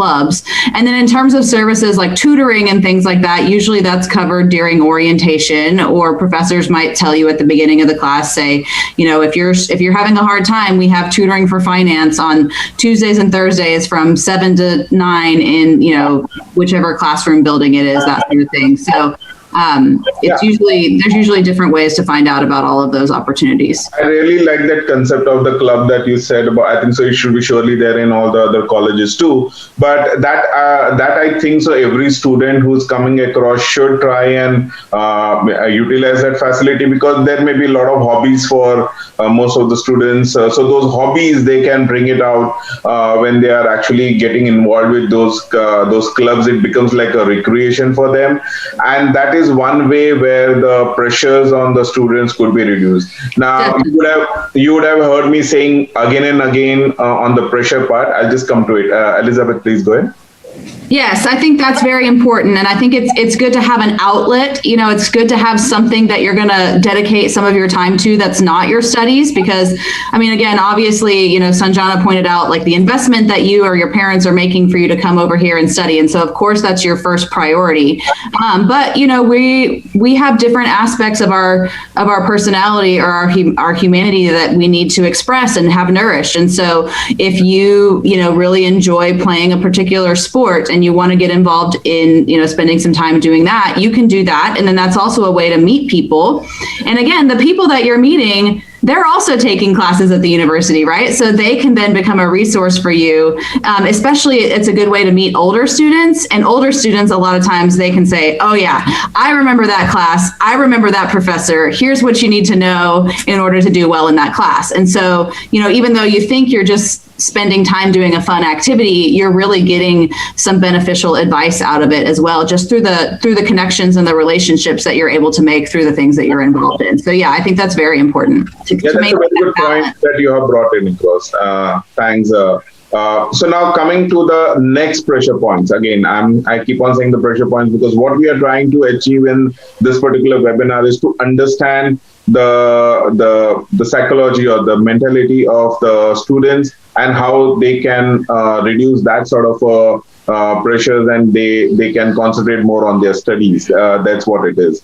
Now, another most important point which most of the Indian students would be having when they come across to the US, their parents would have taken a lot of money back in India on loans for the college admissions and all. So there is always a pressure of supporting their own expenses when they are in the US, right? So the one is on the tuition fee and all that is, okay, that's taken care of by the loans. But when they come across over here, there are a lot of those expenses which they have to incur for their daily routine expenses and all. So those expenses, the students normally look around for some activity within the some opportunities that may open up in the colleges, like that may be working in the library or the cafeteria, or sometimes even working with the professors and bagging any research assistant or a teaching assistant roles. How can the students look ahead for this, and when would be the right time for them to start applying or planning on how they want to achieve these sort of an activities as such? Do they start it before they come across over here, starting from India, or they come here and they start, or that would be starting after first 6 months of their college? So that information, if you say, that will give them a better understanding and planning perspective. Yeah, I think so Ram can take this point if he wants to start with. Who? Are you talking? Who should ask? Who should answer? Anybody, Dr. Singhal. Okay, so I'll say, there are 2-3 things. One, getting assistantship, they should apply from India. Now, at UTA, it's kind of hard for master students, number one. Number two, once you get here, you really need to perform very good. After 1 or 2 semesters, very rarely master students get a assistantship, but only the top one. So really, you need to be focused on study, getting good grades. Number 3, when you come here, you can look for campus job. So you should apply campus job and you can make some money from there. But one of the most important thing I think is after 2 semesters, they can take CPT, they can do CPT. That and they summer off, they can make some reasonable money and take care of the expenses. And really that will be very helpful for them to lining up a job after they finish the education. Because I know a number of my students, they did CPT, and then their company hired them for OPD, and then they got a job there. So if you take a CPT during summer, you prove yourself doing good, there's a chance you will get a job from that company. So it will help you, your expenses during semester also, when you're educating, and then after that also. So these are the 3 main things I think: assistantship, campus job initially, and then a CPT, and that's the 3 things I see. But CPT again, you have at UTA, which I think everywhere you have to be there for 2 full semesters, and your average has to be 3.0. Now, if you don't perform good and you are on kind of a probation or something, then you won't get it. So that's what I will say. Dr. Ram, you would be getting a lot of these things. Yes. So especially I have a lot of grants, so I get a lot of inquiries about it. So my suggestion to the students coming from India is that be realistic, because for masters, a lot of universities don't offer you scholarships. Even assistantship is going to be a little bit difficult. However, there are ways I can give some tips. Number 1 is that be ready to take up the job that is available to you. So that's number one. Unlike in India, here. So when you are decided a university, I mean, have decided this particular university I'm going to attend. So talk to the seniors and other people. How are the job opportunities on campus?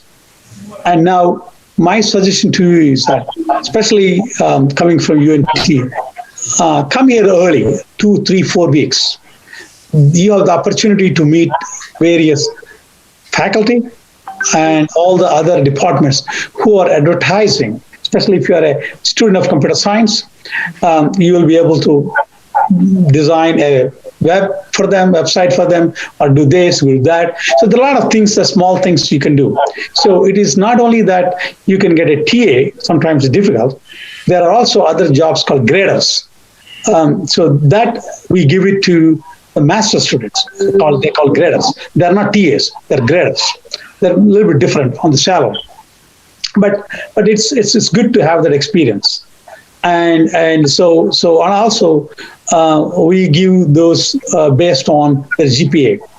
Again, I'm not talking on behalf of UNT and how this is offered, because every department is different. I'm only talking about a particular department. So I think it's very important that you approach the department as soon as you land and look at all the opportunities. You should, whether you get it or not, go ahead and apply. Arrive early, apply, and talk to all the departments, not just your department. There may be opportunities with the different professors. They want to do this, they want to do that. For example, somebody is looking for some small work on the canvas.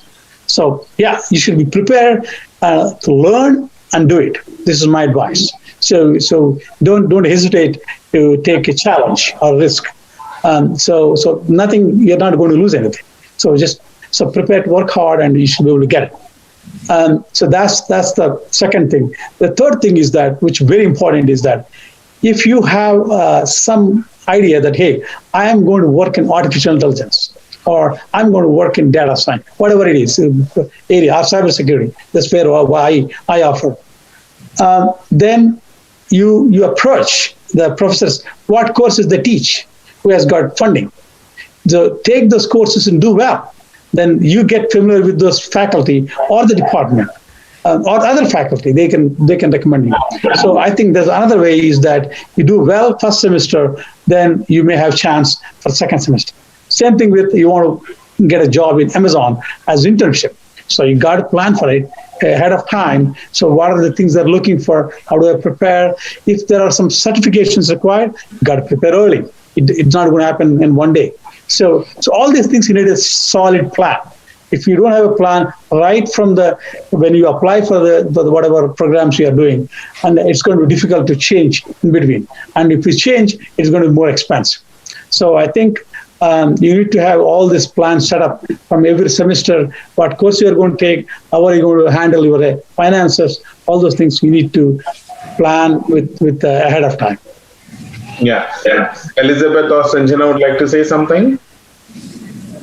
Yeah, one thing that I wanted to add from a student perspective, I think most of the students come here, and every dollar that you spend, you tend to convert them into INR and think about how expensive is a single chocolate, or, how expensive is like one meal of dinner or lunch, So I think these kind of things are something that we need to be, we need to abide inside ourselves about how well we can plan our expenses, because definitely when we are trying to come here and live for a few years, I think that is something very important, that students need to plan their expenses from day one. And I think applying for TAs and RAs is very good, either you make it or not.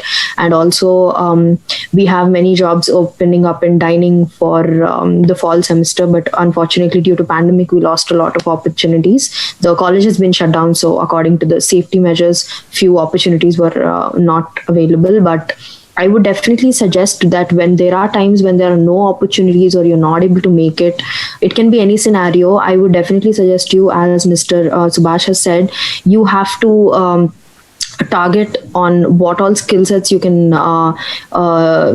improve in your CV or resume in order to get a CPT. I think CPT is something very essential because many students directly come right from undergraduation and have less than 2 years of experience, which is not considered as a major level of experience levels compared to people who have 4+ or 5+ years of experience. So I think CPT is something you can target, and networking is very important. I think networking is on LinkedIn because everything is virtual now. It's very, very important that you get in contact with either your alumni or your alumni who ended up in Amazon, Facebook, or any other big huge companies. It's not necessary that you end up in the big 5 companies, or as you say it, but I think every company has its own level of expertise, and if your skill set is aligned to something that you can work ahead for, I think that's what you need to target, just in case you're not able to make it during your TAs or RAs. But I can always promise you that you landing up in a really good job, you can manage all the money that you have spent on your cravings, and everything will get back once you get a good job, I think. Yeah. Elizabeth, anything you'd like to say on this? No, I think they seem to have covered most things. I just wanted to maybe elaborate a little bit more on what an RA is. Are you talking about like being a resident assistant? Is that what you were? Yeah. No. Research assistant. Yeah. RA means, I think Sanjana is talking about research assistant, right? Oh, yeah, research. Yeah. Yes. Well, another type of RA is a resident assistant, and that's a good thing to consider too, because that's a job that you can do on campus where it actually pays for your housing and your meal plan. So what that means is that you're an upperclassman student who lives in the residence hall with freshmen, and you are kind of the leader in the dorm room. You're the person that they go to if they're having problems or concerns or things. So it's a good way to have a leadership experience to be able to put on your resume, and it's a way to help pay for your expenses, because typically when you're a resident assistant at a school, you get your housing and your meal plan paid for. So then you don't have to worry so much about, the cost of a chocolate or something, because you're getting that paid for in your meal plan, and then you can just eat in the cafeteria and eat as much food as you want. I have a general guideline is that if you get a chance to work in India for 1 or 2 years, go ahead and do it before you apply here. I think that is a good experience you're going to carry here to land in CPT or OPT. So I think a lot of students do get a chance in India. So I get a lot of students who have already worked in India or other places. I get across the world, people from different countries. And in my lab, the average experience is 5 to 6 years. Average who have worked before in their country or somewhere else. So I think that is a big asset when you're applying for a CPT. So if you have an opportunity, take it in India and make some money a little bit, save them, and also get the experience.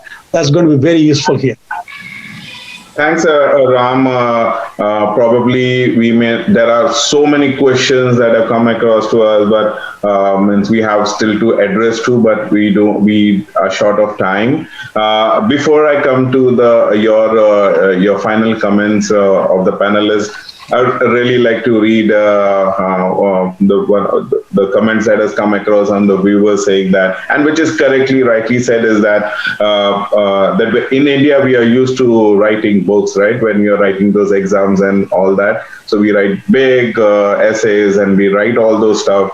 But when you come across to the US, you have to be crisp and in your replies and all that. So those are those differences that come across. The concept for students has to be understood. So if the students do their homework before coming to the US to understand the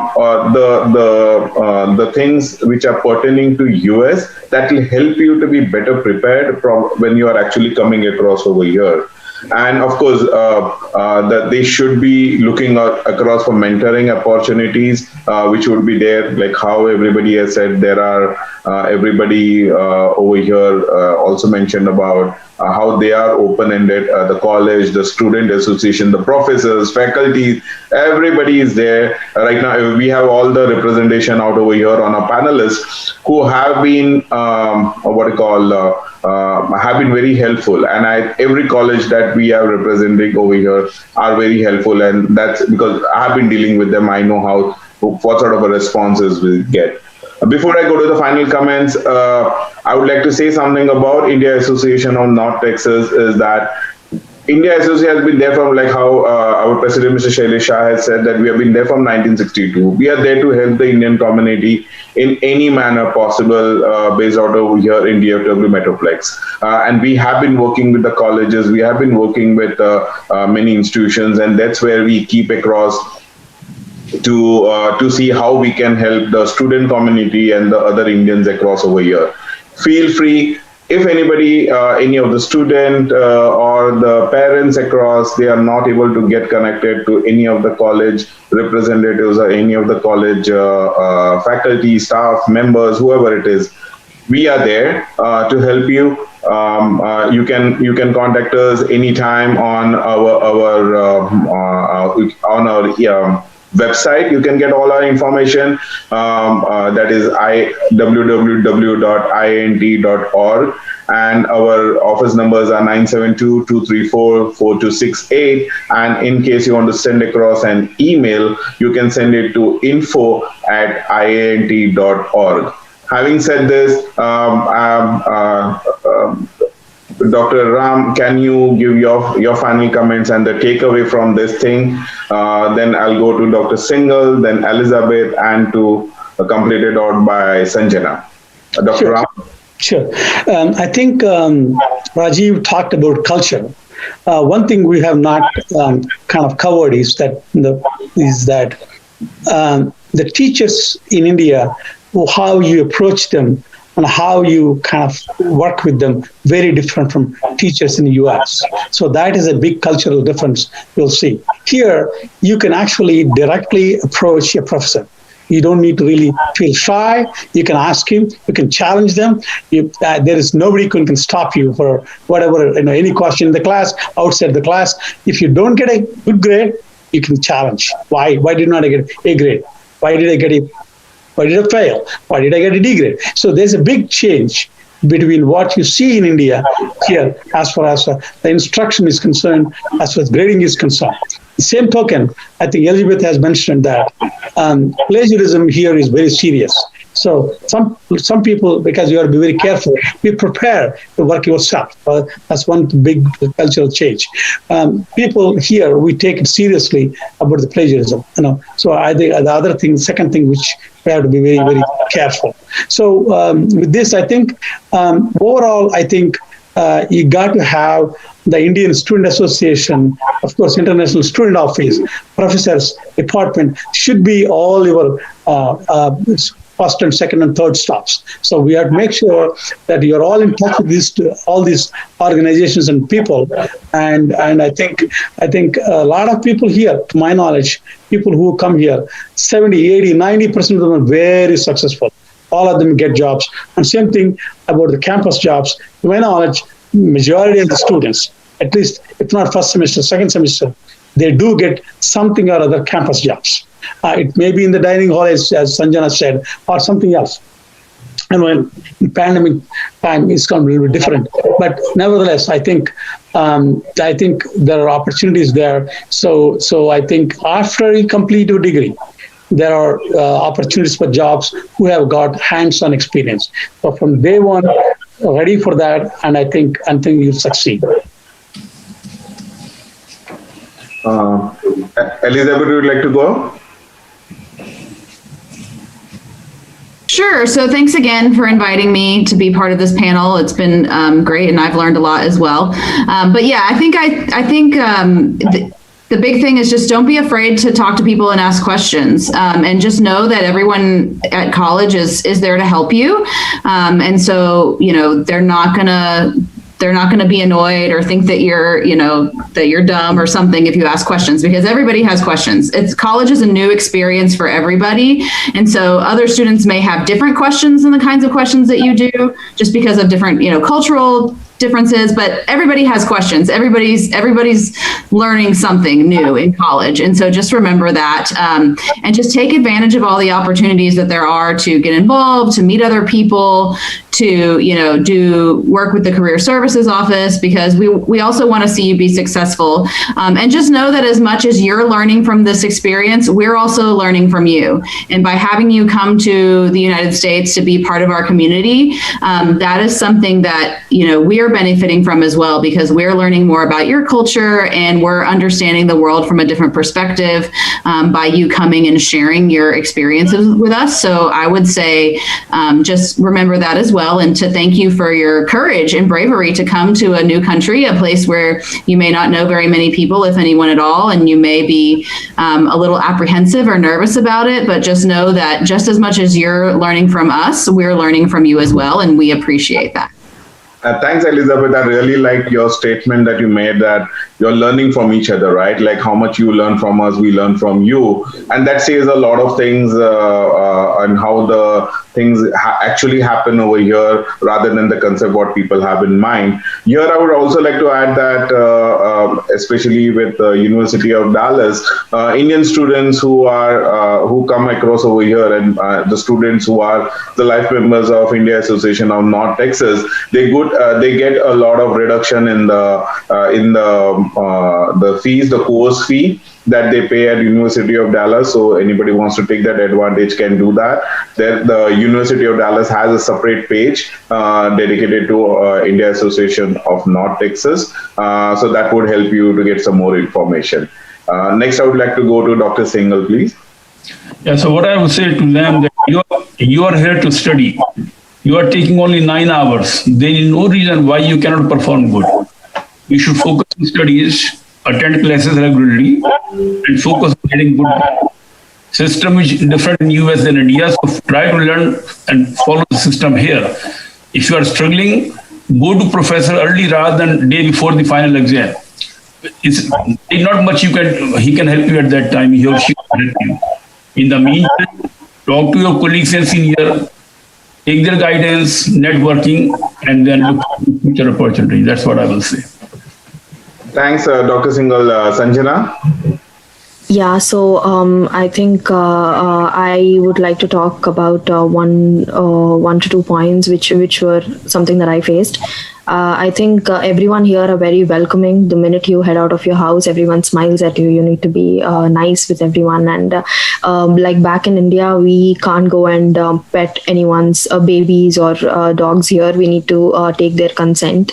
There are a few traffic rules which are very different from India. When you're crossing a road, you need to indicate the people on the road by pressing the button, and you have to be really serious on your traffic rules here, because I think those are some things that are very different from how life is in India. Those things are very important for you to know. And definitely, I would say that regarding driving permits, if you guys have a driving license, then you can drive with your Indian driving license for almost 3 months in Texas, but the rules vary per state wise. So please have a check on that as well.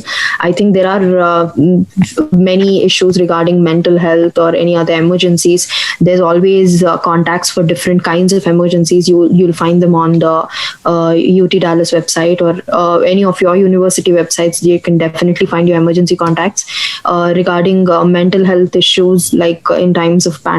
If you are going through any depression, you'll have counselors who you can talk to, or definitely ISA is always there for you to feel like home. We celebrate all Indian festivals, and we stay connected in all the ways possible. And I think we're all in this together, so we'll make it work somehow. So I would love all of you to start a new journey in your life. Thanks, Sanjana. And those points that you mentioned at the end were really, really relevant and very important for everybody to remember and know about it. Having said that, I would also like to say very specifically one point that the Consul General of India in Houston, Honorable Sri Asim Mahajan, had said about the student wing at the Indian Consulate in Houston, right? So that is another opportunity that also people have to keep it in mind, that there are multiple layers.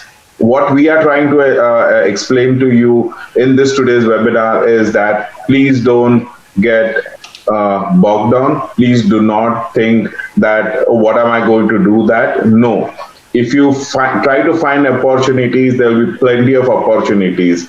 Right from the time you are coming to the US or you are actually landing here, staying here, there are multiple agencies, there are multiple organizations, organizations like IANT. There are also local state organizations like the Gujarati Samaj or the Haryani Samaj or the Telugu associations. There are so many associations over here, right? So they all are there to help. It is just waiting for you to ask in case you require. So having said that, I would request, thanks for all the panelists to be out over here. I would like to request Dinesh to continue ahead, please. Dinesh Huda is our joint secretary, so he would be taking ahead from here. Yeah, Dinesh, to you. Thanks, Rajiv. Yeah, thanks everyone for attending today. Thanks to our panelist Elizabeth Griffin-Smith, Dr. Ram Dantu, Dr. Subhash Singhal, and Sanjana Vuru, who delivered great information related to college admission process, program selection, especially for new students from India, and how to be successful at university when you are new to the country. I appreciate the time you all spare today away from your busy schedules over the weekend, away from your family for the community. Very much appreciated. And thank you to Mr. Rajiv Kamath, who did great job in moderating this very important topic for the youth of our community.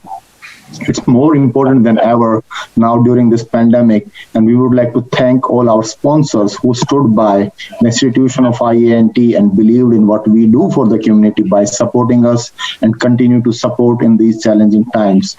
So I would like to thank our various sponsors: corporate sponsor Heritage Land Bank, Discount Power, New York Life Insurance Company, University of Dallas, our gold sponsors, Paul and Geetha Pandian, silver sponsors, Sunil Mani, CPNPC, and Core Enterprises Inc., Southwest Colon Rectal Clinic, our supporting sponsors, Aluwalia Law Office PC, Skypass Travel, Radio Karama, and North Texas of Food Bank. Today's event is live streamed by our streaming partner, Mahamaza. Without support of whole team at Mahamaza, we would not have been able to bring this webinar to you.